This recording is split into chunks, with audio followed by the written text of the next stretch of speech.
Una semana más con ustedes, queridos y queridas telespectadores, a través de Nortevisión y Itaca Televisión.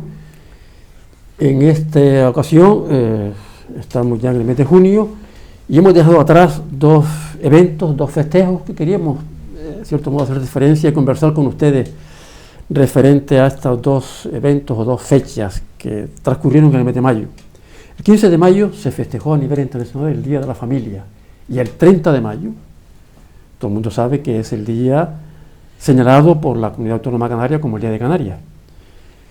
Bien, decía, y como siempre, en esta semana otra vez nos acompaña nuestra amiga y compañera Arminda Melián, psicopedagoga, experta en educación, y nuestro compañero y gran amigo Antonio Melián, licenciado en Ciencias Religiosas y máster en Educación Familiar. Y recalco de la familiar porque justo estamos intentando conversar con ustedes y hacer una reflexión en público sobre el Día de la Familia. De la que decía, por ejemplo, el gran escritor ruso León Tolstói, que las familias se dividen en felices, familias que son felices, y las que son infelices lo son por genética, porque lo llevan en la sangre, o por ambiente, o por circunstancias. Con lo cual nos lleva a una reflexión filosófica, o posiblemente hasta sociológica, antropológica y psicológica, por supuesto, con repercusión educativa, de profundizar en aquellas familias que llamamos desestructuradas, o que son infelices, y que él decía que lo son, entre comillas, por sangre, o por genética. No estoy totalmente de acuerdo, porque entonces, en cierto modo, las condenan, las predeterminan a ser infelices para toda la vida. Yo creo que, sin embargo, la segunda parte que él también apuntaba, de que también lo pueden ser por educación o por circunstancias, también creo que reflejan mejor lo que es una familia o cómo se desarrolla una familia y los hijos en un ambiente estimulante, en un ambiente creativo, en un ambiente de apoyo, en un ambiente de cariño y de promoción familiar con las que no lo son. Y en ese aspecto, referido a esta última festividad del Día de Canarias, también podríamos hablar y reflexionar, hacer una pequeña reflexión desde el punto de vista educativo, pedagógico, psicológico, antropológico, de lo que es, lo que significó, lo que ha sido históricamente y lo que es en este momento la familia canaria sujeta a los embates de la globalización, porque ya no es lo mismo que hace 40 o 50 años, en la que tenemos influencias externas múltiples y que no están suscritas a aquel ambiente más íntimo, más cerrado de lo que era una familia, de lo que eran los canarios en el momento en el que no había tanta influencia exterior como hoy en los medios de comunicación, la televisión, la radio y por supuesto las redes sociales. Sobre todo eso queremos conversar y queremos empezar por una reflexión que nos haga respecto al pasado y al presente y cómo ve hoy la familia y la relación de la familia como núcleo primero de socialización y de educación con los hijos. Nuestra amiga y compañera y psicopedagoga Arminda Melián, ¿vos qué crees? Ay, perdón por lo de vos, a veces se me pega por peruano, pero bien. Dime. Buenas noches, Paco. Pues la verdad es que la familia es un tema precioso. Para empezar, porque también cómo ha ido cambiando, ¿no? todo el término y todas las estructuras familiares. Ahora podríamos hablar de hasta, muchísimos tipos de familia, ¿no? No solo el que tradicionalmente venimos de bifamiliar, ¿no? Biparental y demás, sino toda esta parte pues homoparental, pues el tema de incluso mamás solteras o papás solteros, o temas de adopción, ¿sabes? Familias, o ya la familia sin hijos, ¿no? Existe también la familia también la hay, sí, sin hijos, ¿no? Que antiguamente era familia simplemente cuando tenías hijos, pues no, pues resulta que ya el tú tener un compañero o una compañera, pues ya supone ser familia, ¿no? Entonces es interesante, ¿no? Enmarcarnos en toda esta diversidad y en todas estas variantes familiares, y seguro que se me escapa alguna, muchas, Pero bueno, en líneas generales para poder ver, ¿no? todo ese análisis no solo educativo sino social que estamos viviendo y en donde estamos enmarcados, ¿no? Que todas estas realidades son las que llegan también al sistema educativo y bueno, con los que convivimos. Sí, estamos conversando sobre el tema de la familia hoy, la familia canaria, la familia de las islas, sometida, como dijimos antes, a los embates de la cultura globalizada, que es muy distinta a la familia de hace 50 o 60 años, y en la que siempre se ha dicho, y es verdad desde el punto de vista antropológico, que estaba marcada y existía una figura representativa con una gran influencia en los hijos y en la estructura, que era el papel de la madre, puesto que ha sido siempre una familia eminentemente matriarcal, con todo lo que significa de cariño, de amorosidad, de transmisión de valores y de cultura, en la que el padre representaba la autoridad y la mamá el cariño y el afecto, que hoy también creo que ha cambiado bastante, porque ya el padre ya debe jugar un papel también de transmisión del afecto, del cariño,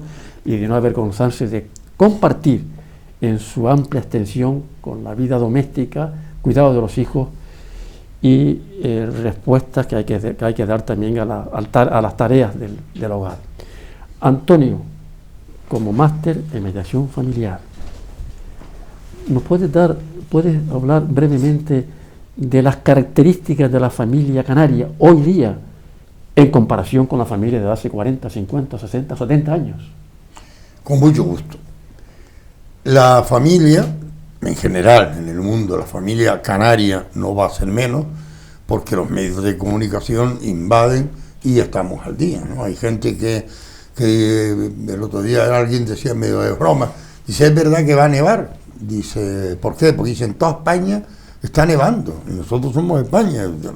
La broma esta que cuando se da una voz diciendo que va a haber nevadas a 1500 kilómetros, pensamos que también aquí tendrá que nevar, pero no es cierto, obviamente. Entonces, hablar de la familia hoy es suponer que aquella familia de mi padre manda a mi madre me manda a mí, y yo mando a mis hermanos porque primero nací, desapareció.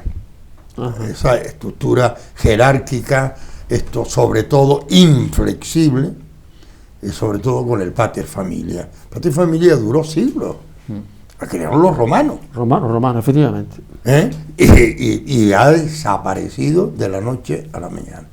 Entonces, ¿qué ocurre? Que cuando una estructura rígida de siglos se rompe en añicos, no es para sustituirla por otro icono, sino diversos iconos provocados por la libertad adquirida, conseguida, luchada primero, que el ser humano considera que dispone hoy para hacer caso a las estructuras o crear estructuras nuevas.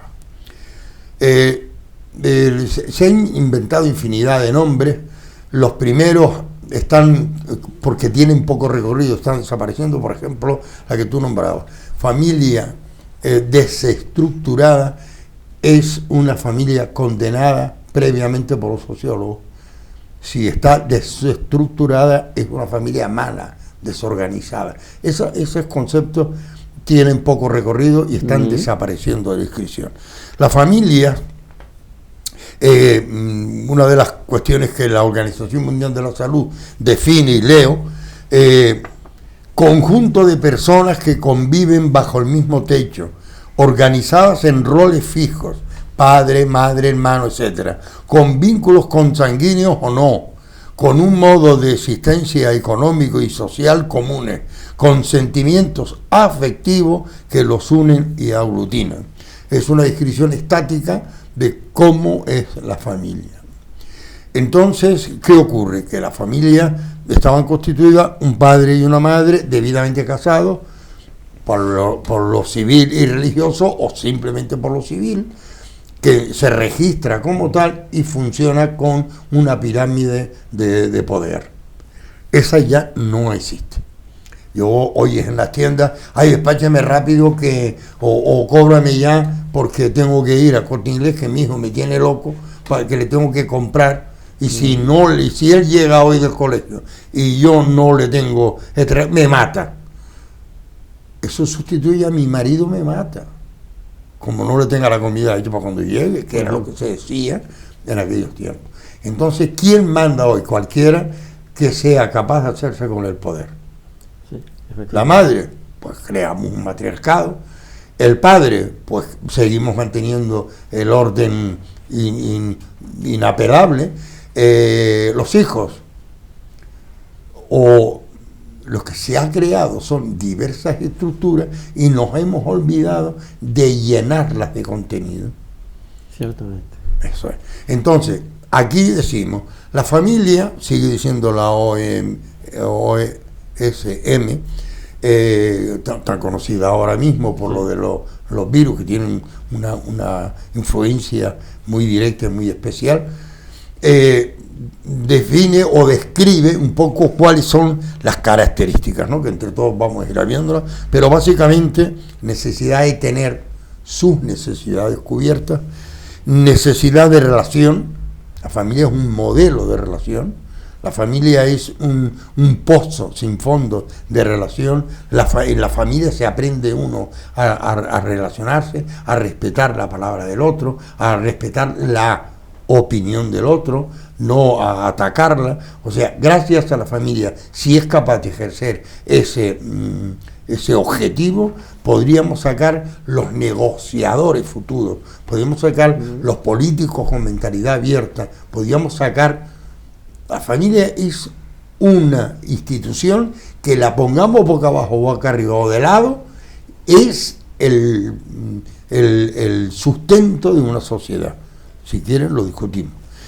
Y la familia además, necesidad de relación y necesidad de ser.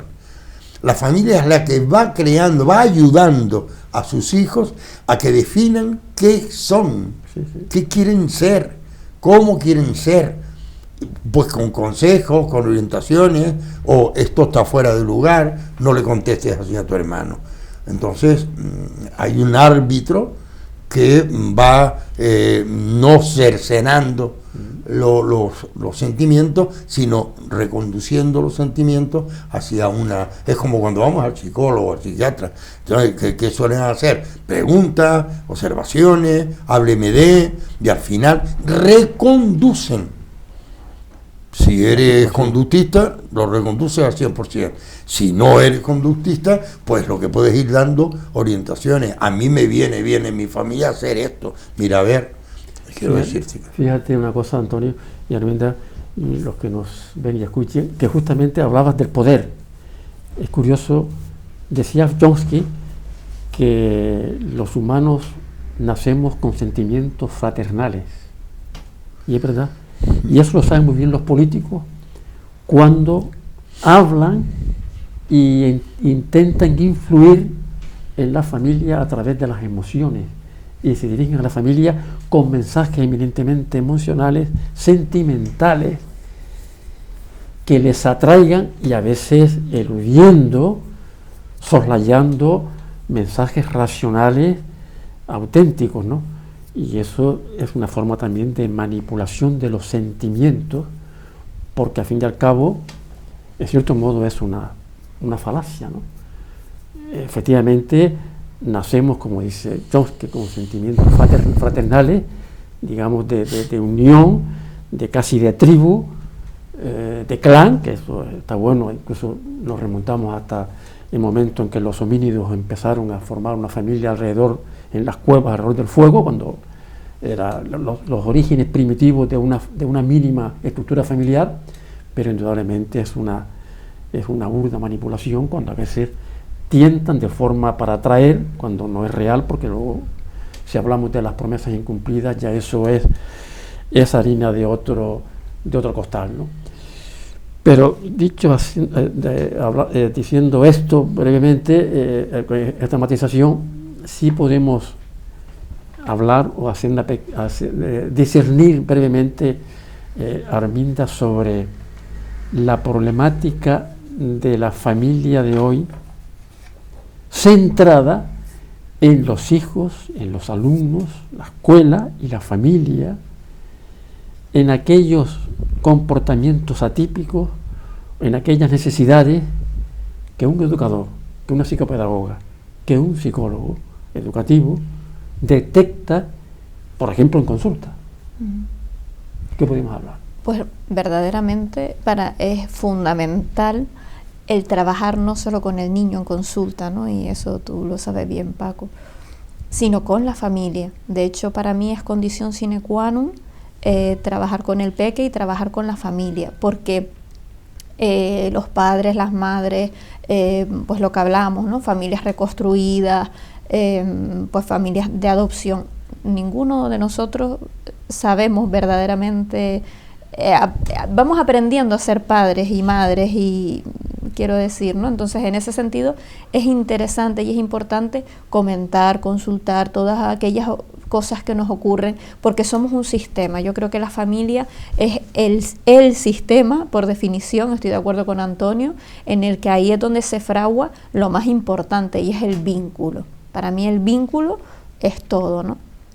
En el sentido de que con ese vínculo estoy enmarcando no solo las necesidades básicas, sino la necesidad de amor, la necesidad de ser mirado, respetado, vinculado, ¿no? Vinculado. Y los niños están tan desprotegidos y tan desarmados en muchas ocasiones que hacen lo que sean por vincularse. Y cuando hablo de lo que sea, es muy duro, pero es lo que sea, en el sentido de, pues si papá o mamá en situaciones muy drásticas me pega, es porque debo ser malo, y entonces pues ellos me están enderezando y todo esto, ¿no? Entonces ahí, en ese sentido, aunque él esté sufriendo un maltrato, necesita vincularse y hace lo que sea a nivel mental, vamos a decir, para seguir vinculado, ¿no? Entonces, por esto es importante que los papás sepan, porque al final, cuando se usan todas estas medidas de presión, vamos a decir, ¿no? De castigo, de pegar, de tal, es porque los papás se están sintiendo inseguros. Porque si no, tú no necesitas ejercer tanta presión, ¿no? Entonces ahí es fundamental fortalecerlos en consulta, fortalecerlos, venga que sí, que hay muchos más recursos, que tienes muchas más cosas de las que crees, y sobre todo empoderarlos como padres, ¿no? Porque en muchas ocasiones, claro, los peques llegan con tanta fuerza que uno se despista, ¿no? Y con uno los límites los pone pues de aquella manera. Y entendemos límites como autoritarismo, no como autoridad. Sí. Y entendemos que la autoridad es mala. Para nada, la autoridad es necesaria. Los límites son importantes, es la seguridad del niño. Pero siempre con un respeto y con un amor. Es que una cosa no quita la otra. Es fundamental esa base. Y acabas de tocar un tema profundamente, que tiene una profundidad tremenda, ¿no? Y que desde el punto de vista antropológico y psicológico tiene una importancia trascendental: el apego. El apego, que es el vínculo que se establece en los primeros meses de la vida del niño entre la madre y el niño. Primer año de la vida, fundamentalmente, ¿no? Primer aspecto que tú tocabas, el apego. Efectivamente, el apego se produce y tiene una importancia trascendental después en el desarrollo futuro, incluso de posibles traumas, estados emocionales, defectos, incapacidades de desarrollo a nivel incluso motor, psicológico, emocional, social, cuando el apego no se forma bien. Pero tocabas un segundo punto: padres. Hasta ahora, y es verdad, la madre es imprescindible. O sea, el apego que el niño hace con su mamá a través de la alimentación, del pecho, darle el pecho, que es importancia, y del baño, del sueño, de la relación. Pero tú decías padre, es que ya hoy los papás también, varones, se están implicando y deben implicarse en la formación del apego. De hecho, ya muchos asisten a los partos. En mi caso, por ejemplo, ya hace 31 años, asistí al alumbramiento de mi hija, por ejemplo, ¿no? Y eso marca también una gran diferencia respecto al pasado, en la que el hombre un poco se aislaba y se desentendía, no solamente del apego, sino de muchos problemas que venían, o de ir a las escuelas para ver cómo iba el niño y demás. O sea, eso es cuestión de la mujer, eso es cuestión de la madre. Ya hoy día, afortunadamente para todos, ha cambiado porque, entre otras cosas, se le da al padre el derecho, la obligación de disfrutar y de gozar también de tener afecto y de lo que es la carencia y el cariño para con los hijos. Hacemos un pequeño acto en el camino, una pausa mínima, y enseguida seguimos con ustedes hablando de estas cuestiones.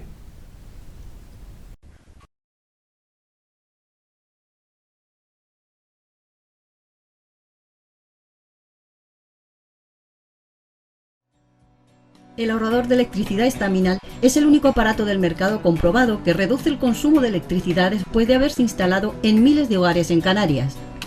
No deje que su factura de electricidad afecte a su economía familiar. Estaminal es autoinstalable y no consume electricidad. Estaminal le garantiza una reducción de un 20 hasta un 35% de su recibo de luz. Diga basta al excesivo consumo de electricidad y llámenos ya al 928-481-249. Recuerde, puede ahorrar hasta un 35% de su factura de electricidad. Estaminal, la seguridad del ahorro.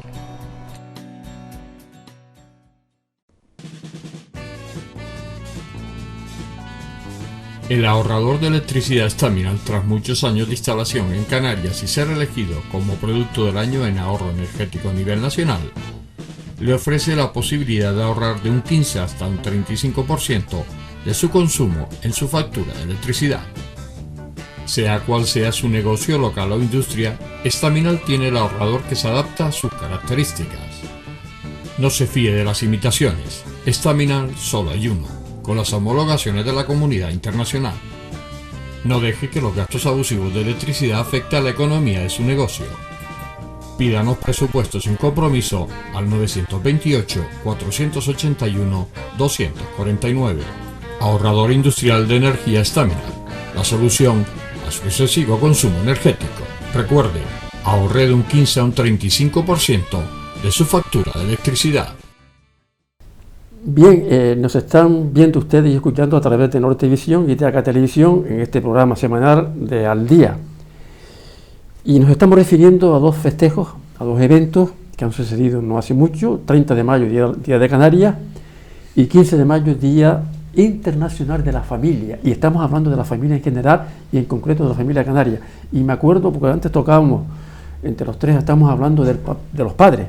Y ahora vamos a profundizar sobre el tema, el papel de los padres, el rol de los padres en la sociedad, en la vida de hoy, de la familia. Y me acuerdo del famoso hecho antropológico que existía antes en la familia canaria del zorrocloco, que era el papá que se acostaba en la cama para recibir los beneficios, la sopa de pichón y la sopa de hojas de nogal que se le daba a las mamás. Y no solamente eso, sino para sentirse también ellos, que también querían sentirse apoyados, queridos y atendidos. Una figura que ya ha desaparecido, pero que tiene su importancia, y que sería, en cierto modo, el embrión o la traducción de lo que hoy significa el rol de ser padre en la sociedad canaria y en la sociedad general. Antonio, y tú querías seguir profundizando, y todos queremos que hoy ha habido una transformación tan radical en el tema de la familia, monoparentales, familias de hecho, parejas de hecho, familias que no tienen hijos, familias que tienen hijos pero que son parejas trans, etcétera. Si quieres, Antonio, te cedo la palabra para que sigas insistiendo en el tema. Sí, no, yo cuando empezó todo este movimiento, en paralelo iba creciendo el movimiento feminista, y a mí me gustaba, que yo quería convertirme. Mi lenguaje era puramente masculino, era ofensivo, podía serlo, no se tenía en cuenta la dignidad de la mujer como hoy. Y entonces yo quise aprender y asistía a las charlas que se daban más o menos públicas desde el feminismo a la gente. Entonces se decían frases como aquello: una familia no necesita necesariamente a un padre para lo que se estuviera hablando, ¿no? Creo que somos autosuficientes para educar a un hijo perfectamente. Y entonces el feminismo no era el acople entre hombre y mujer, sino era la suplantación del patrimonio, diríamos, de la hegemonía del macho por la hembra. Entonces, esta era un poco el tema de discusión que se ha ido matizando. Yo no necesito al hombre para vivir sexualmente. Bueno, entonces son expresiones que vuelve el hombre a recibir un batacazo en ese sentido y se va aislando. Cuando ya empiezan los conflictos previos a la separación o a la volver a reencontrarse, ya se va con esa mentalidad del hombre es marginal y no es ni debe ser. Madres que castigan y se ponen de acuerdo con abogados para que el juez deje ver a su hijo cada 15 días. Anoche había un programa muy interesante donde en España hay un Uber Booking de centros de encuentro para aquellas familias que han tenido unos conflictos muy fuertes y los siguen teniendo, para evitar agresiones y demás. El padre a la madre al padre, un insulto, el niño entra por una puerta, el padre está en otro apartado, se le lleva al niño y la misma trabajadora social o quien corresponda lo retira, lo lleva por este lado a su madre, como hacemos hoy con lo del COVID. Se entra por una puerta y sale por la otra, ¿no? Y el padre salía por la otra. Bien dicho, tienes que tirar de esta raya para arriba a la madre con el niño. Y a él le decían, de esta raya para arriba no puedes caminar, camina para abajo. Entonces eso evita, policías obviamente, o seguritas en el entorno, para garantizar incluso que en el exterior no hay. Pues hay crisis. Y hay padres que en Valencia, por ejemplo, le dan hora de visita en el punto de encuentro, año y medio para ver a un niño. Eso es un crimen. Eso no se puede tolerar en una sociedad. El padre necesita el cariño el niño necesita el cariño de su padre. El padre necesita el cariño de su hijo.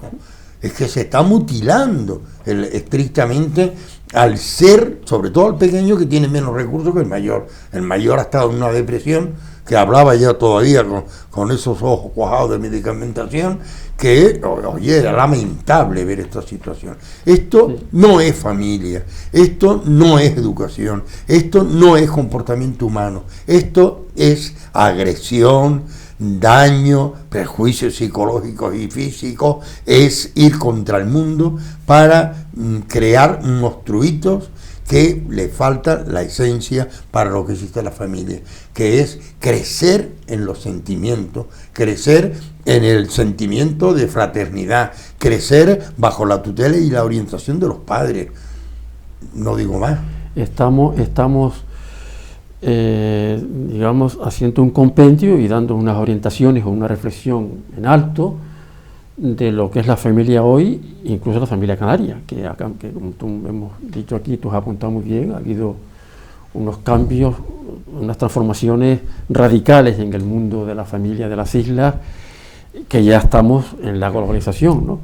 Y sí me gustaría también, por lo menos, apuntar, y me refiero también a la fatiga pandémica en la que hemos aludido en muchas ocasiones en este programa, que en cierto modo ha habido una consecuencia, en este caso quizás positiva, de lo que ha significado la pandemia, este virus planetario, y es en el que posiblemente nos ayude a los humanos a cambiar de estilo de vida. Y hay una cosa importante, y ha creado también una conciencia generalizada también en Canarias de pedir ayuda, Arminda, de pedir ayuda. La familia que se ve afectada, los niños, sobre todo los niños también, que han sufrido los embates de la pandemia a nivel de aislamiento, de confinamiento, de ansiedad, incluso en algunas situaciones hasta con comportamientos parasuicidas, de pensamientos destructivos consigo mismo, de pedir ayuda a especialistas, mediadores familiares, psicopedagogos, educadores, psicólogos, psiquiatras. Y eso existe, y ese recurso existe, y hay que aprovecharlo. Y yo creo que hay que mandar en ese aspecto, si ustedes quieren, entre comillas, un mensaje de optimismo, Arminda, a la familia, para que no se priven de pedir ayuda, y en este momento crítico en que la familia se ve profundamente afectada por la fatiga pandémica.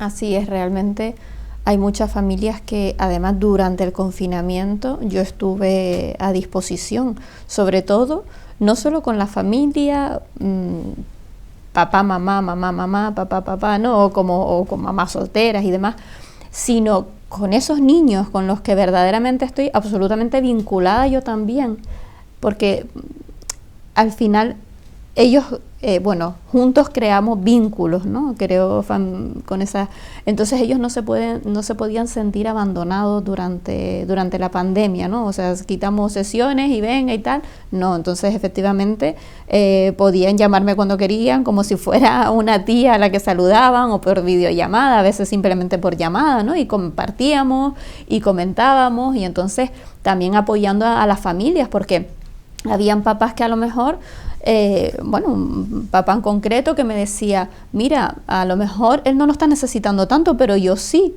porque estoy con teletrabajo, estoy con él, ¿no? Y entonces, en ese sentido, pues por supuesto, y como yo, un montón de compañeras y de compañeros que sé que estuvieron en absoluta disposición con esta cuestión, porque de verdad que lo necesitaban, ¿no? Y es maravilloso cuando verdaderamente tú como familia dices, oye, pues necesito ayuda, y sin ningún problema, ¿no? Y yo misma tengo mi psicóloga, o sea, yo me trabajo con una compañera y me hago mi propio trabajo personal, porque es importante y es fundamental para yo poder estar sana y no estar jugando con cuestiones. Necesito yo estar sana para poder ofrecerme sana al otro. Entonces, yo misma pido ayuda, ¿no? En situaciones. Inocular sistemas defensivos de afrontamiento a este tipo de ansiedades y de circunstancias anómalas, negativas, que se dan en la familia actual y que se dan como consecuencia de muchas influencias externas, y en este caso de este virus mundial. Antonio, no me gustaría avanzar en un tema que yo creo que tienes suficientemente autoridad para hablar como licenciado en Ciencias Religiosas en esta ocasión. La familia en los sistemas de creencias mundiales, sobre todo los grandes sistemas de creencias, el cristianismo, los musulmanes, el judaísmo. Y la pregunta quizás es teórica, pero por lo menos a nivel docente yo creo que puede ser pertinente, ¿no? Hay diferencias en la forma de educar en la familia por parte de las diferentes religiones, y no hablamos de más allá, sino de la forma de educar a los hijos, de transmitirles valores, o hay factores en las que concuerdan y que son comunes a las diferentes religiones que hoy todavía existen en el planeta. Esencialmente no. No. Como tampoco existe entre el colegio, la escuela, el colegio, la propia universidad y la familia. Okay. Tampoco, teóricamente no. Ahora, si el niño, vamos a empezar por el colegio, está más próximo. Si el niño llega al colegio y se encuentra un ambiente de acogida, de cariño, de valoración, de respeto al niño, el niño empezará a querer, a respetar, a amar a su maestro, a su maestra, a escucharle con reverencia, porque tiene algo que comunicar. Y me lo comunica con cariño, con valoración, teniéndome en cuenta a mí, ayudándome a reflexionar. Si llegamos a la catequesis, por ejemplo, que yo he trabajado los dos campos, y te encuentras con un catequista, una catequista acogedora, que se alegra realmente de verte, se alegra, y entonces, mañana vengo otra vez, ¿no? Porque es que aquí se está muy bien, y empiezan a ser valorados, los niños cambian radicalmente, y siguiendo el rol, porque además no se irían del ambiente familiar, sino se irían comulgando con el ambiente escolar y con el ambiente religioso de la misma manera que en familia. Qué bonito ese trasiego. Claro. Entonces, el niño, cuando se le imponen mandamientos, ya está bien. Es decir, la imagen de no hables con desconocidos, lleva la mochila cerrada para que nadie te meta mano ni te... no cojas por calles oscuras, ve siempre con los compañeros. Hay una cantidad de normas que cuando llega a la catequesis te encuentras esa y más. Y entonces resulta que dice, esto es aburridísimo, donde quiera que voy, es para darme mandamientos uno encima del otro, ¿no? Si se sustituye por una reflexión, tienes que ver a los niños en la catequesis, no en el colegio, que se debe dar ciencia de las religiones y no catequesis. En los colegios no se debe dar catequesis, en la catequesis sí. Cuando le lees una parábola al niño o una frase que dijo Jesús, ustedes esto le han pasado, siempre levanta la cabeza la mano y explica en función de la parábola que se está explicando o de los hechos de Jesús o la parábola. Se cuenta una anécdota que le pasó con un compañero, por ejemplo, aquella compañera que viene y no trae el bocadillo. Dice, ¿por qué es que mi madre me lo hace o de chorizo o de atún y a mí no me gusta ni el chorizo, ni el atún, ni el salami, ni el jamón? Los chiquillos se miraron, los 2 o 3, dicen, mira, aquí vamos a tener que turnarnos y cada uno trae un día 2 bocadillos y se lo damos a la niña y no importa lo que le metamos dentro, pues se lo va a comer. Cuando esto se empezó a practicar, se lo llevaban de jamón, se lo comía, se lo llevaba de salami, se lo comía, se lo llevaba de atún, se lo comía. Es que no tenía su madre dinero para darle, para comprar un pan y mucho menos para meterle. Claro. Entonces, ¿cómo asumen eso profundamente como amor a una persona que es una compañera y que tiene una carencia? Y se la podemos suplir cómodamente. Evidentemente. Tú te quedas asombrado. Teníamos reuniones con los padres conjuntamente. Y claro, los planteamientos, por ejemplo, se hacían desde el punto de vista, vamos por la calle, llega un señor melenudo, una chaqueta brillando de sobajeo y te pide algo para comer. Hay que darle. Para comer hay que darle siempre. Padre, ¿qué opina? Hombre, depende, porque claro, si lo quiere para droga, papá, ¿y qué? ¿Tenemos otra solución? Tú me das el dinero a mí, yo entro en el bar, le compro bocadillo y se lo traigo. Por ejemplo. Y la vuelta te la debo. Sí, pero lo que hay que tener en cuenta también, los padres pegas a soltar un duro para dar de comer a un hambriento. El niño eso lo soslayaba y lo resolvía y oías tú que eso estaba dicho ya en el Evangelio. Si les parece... vamos a hacer una pausa muy breve y seguimos con ustedes hablando sobre la familia y la importancia de la familia de hoy en el ambiente, en el entorno canario. Nos vemos ahora mismo.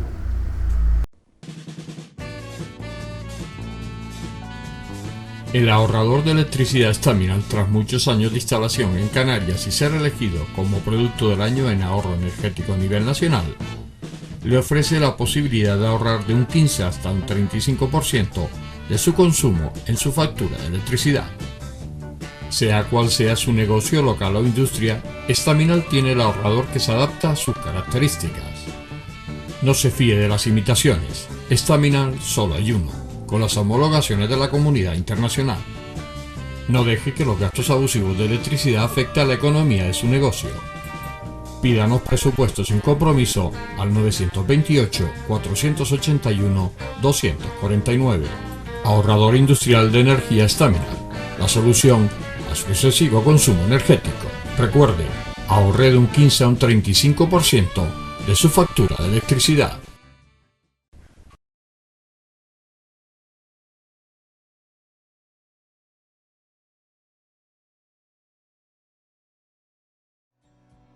El ahorrador de electricidad Staminal es el único aparato del mercado comprobado que reduce el consumo de electricidad después de haberse instalado en miles de hogares en Canarias. No deje que su factura de electricidad afecte a su economía familiar. Staminal es autoinstalable y no consume electricidad. Staminal le garantiza una reducción de un 20 hasta un 35% de su recibo de luz. Diga basta al excesivo consumo de electricidad y llámenos ya al 928-481-249. Recuerde, puede ahorrar hasta un 35% de su factura de electricidad. Estamina, la seguridad del ahorro.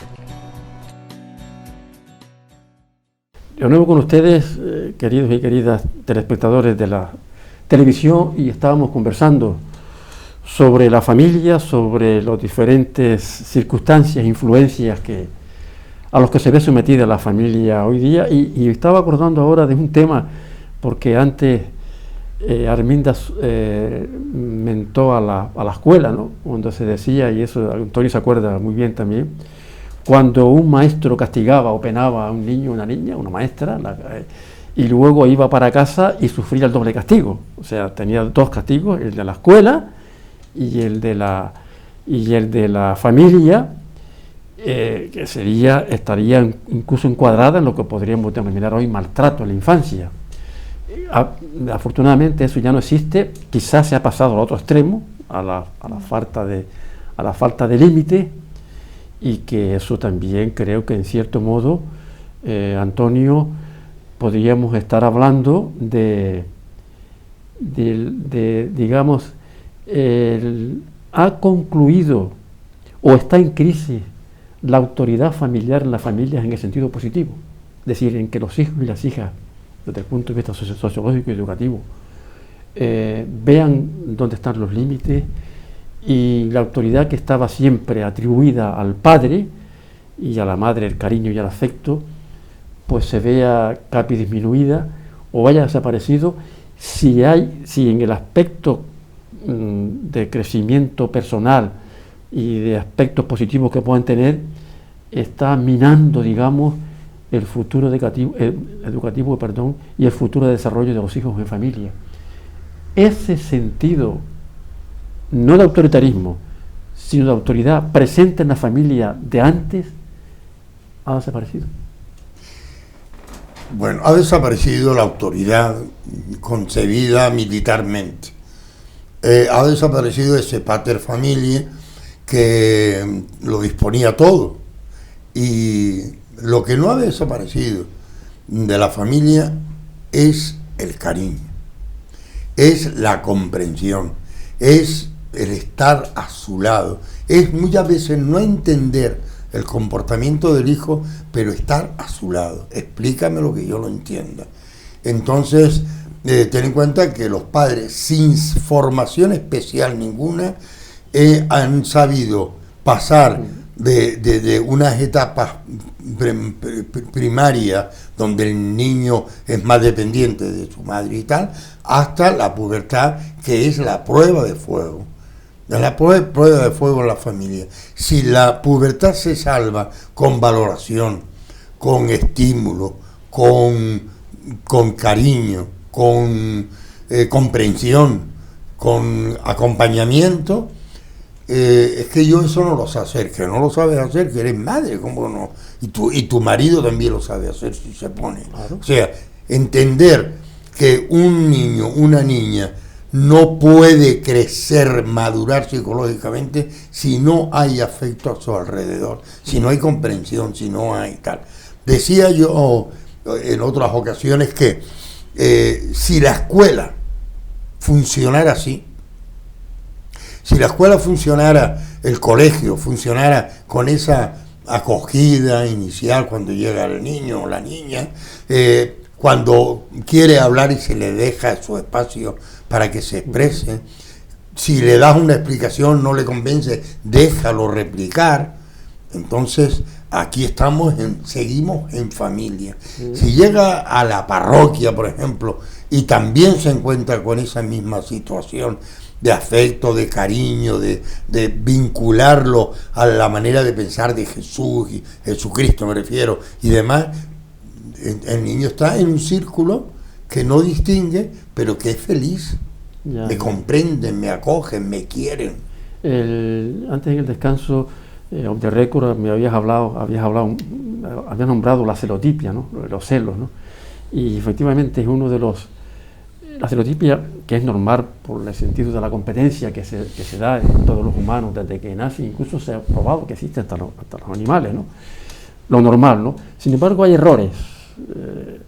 Arminda, hay errores educativos que están presentes en los padres. Por ejemplo, hay un error que es la comparación, comparar a los hijos unos con otros en cuanto a que se les da importancia y se alaban ciertas cualidades en detrimento de otros hijos, porque hay una cosa clara, todos los padres y todas las madres normalmente dicen y decimos que queremos a nuestros hijos de igual forma, que no tenemos diferencia, pero ojo, si se pregunta a los hijos y a las hijas, a los alumnos y a las alumnas, no, siempre hay algo que les diferencia, siempre hay algún aspecto que se sienten minusvalorados o que no se sienten apoyados o que ven una comparación entre hermanos y entre hermanas y en definitiva entre comillas que quieren más a otros hermanos que a otros.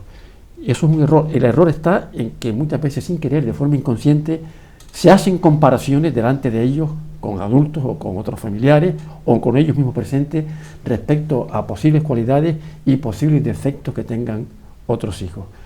Es uno de los errores. Arminda, hay algunos otros errores más y hay algunas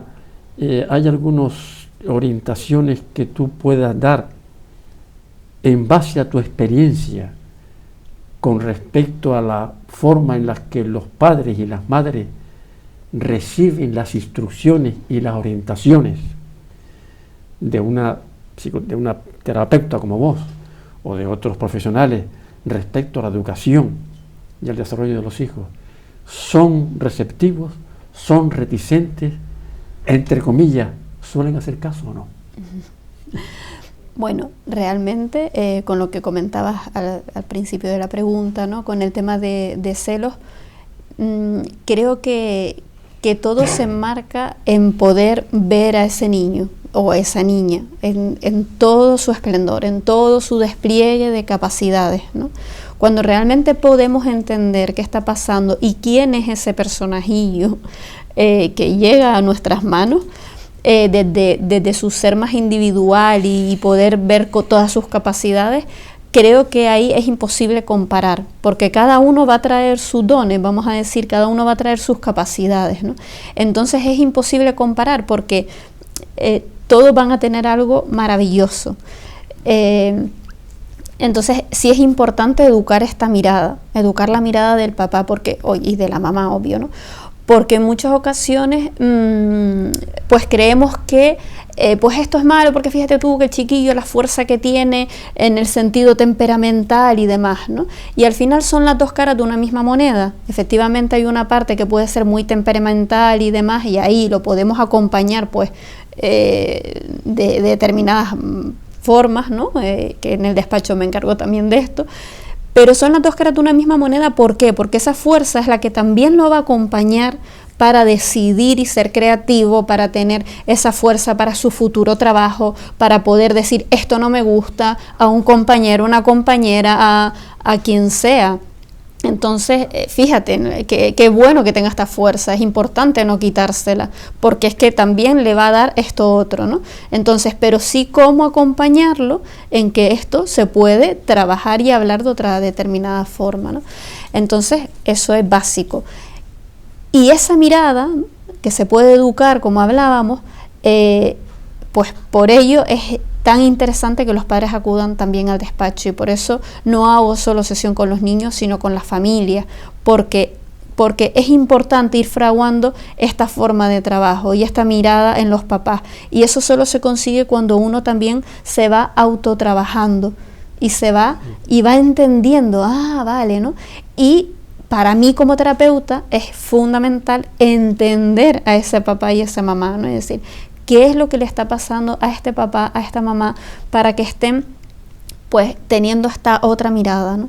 Que quizás está desvirtuando, ¿no? Entonces ahí también se me abren las entendederas, digamos, y ese amor a entender, ¿no? Para poder acompañar desde la libertad y desde lo más sano posible. Uno de los efectos posiblemente positivos, si se puede tener alguno, de esta fatiga pandémica, el cambio de hábitos de vida en general, ¿no?